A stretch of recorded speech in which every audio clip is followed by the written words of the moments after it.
আমরা কিন্তু প্রত্যেকেই স্মার্টফোন ব্যবহার করি এবং আমাদের স্মার্টফোনে সঠিকভাবে আমরা ইন্টারনেট ব্যবহার করতে পারি না। এতটা স্লো স্পিড দেয় যে এর ফলে আমাদের ইন্টারনেট ব্যবহার করতে খুব বিরক্ত বোধ করি। তো আজকের ভিডিওতে আমি দেখাবো যে কী করে আপনি আপনার ফোনের ইন্টারনেট স্পিডটাকে বাড়াবেন। আপনি যখনই ইন্টারনেট ব্যবহার করবেন তখন এতটা স্পিড পাবেন যে খুব তাড়াতাড়ি আপনি যে কোনো কিছু ব্রাউজিং করতে পারবেন, তাড়াতাড়ি আপনি যে কোনো কিছু হাতের মুঠে পেয়ে যাবেন। তো কী সে সেটিংস আপনি কি জানতে চান?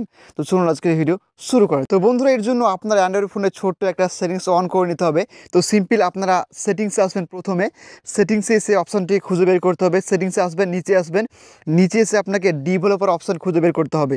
তো ডেভেলপার অপশানটি খুঁজে পাওয়ার জন্য আপনাকে সিস্টেম সেটিংস বলে একটা অপশান পেয়ে যাবেন, এখানে ট্যাপ দেবেন। ট্যাপ দেওয়ার পর দেখতে পাবেন যে নিচে আসতে হবে আপনাকে, নিচে এসে আপনাকে ডেভেলপার অপশানটি পাবেন।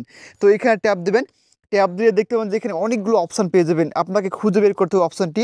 এই অপশানটি আপনি খুঁজে পাবেন না এখানে, আমি আপনাদের দেখিয়ে দিব অপশানটি, তারপর পাবেন।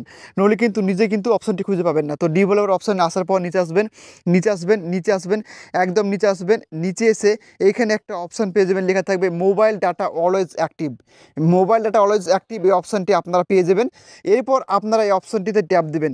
ট্যাপ দিলে অপশানটি সঙ্গে সঙ্গে অন হয়ে যাবে এবং আপনার ফোনে কিন্তু এই অপশানটি ইনেবল হয়ে যাবে। এই অপশানটি যদি আপনি আপনার অ্যান্ড্রয়েড ফোনে অন করেন তাহলে দেখবেন যে আপনার ফোনটা খুব ভালো চলবে এবং ভালো পরিমাণে আপনি ইন্টারনেট ব্যবহার করতে পারবেন। এই ছিল আজকের ভিডিও। যদি ভালো লেগে থাকে অবশ্যই লাইক, কমেন্ট, শেয়ার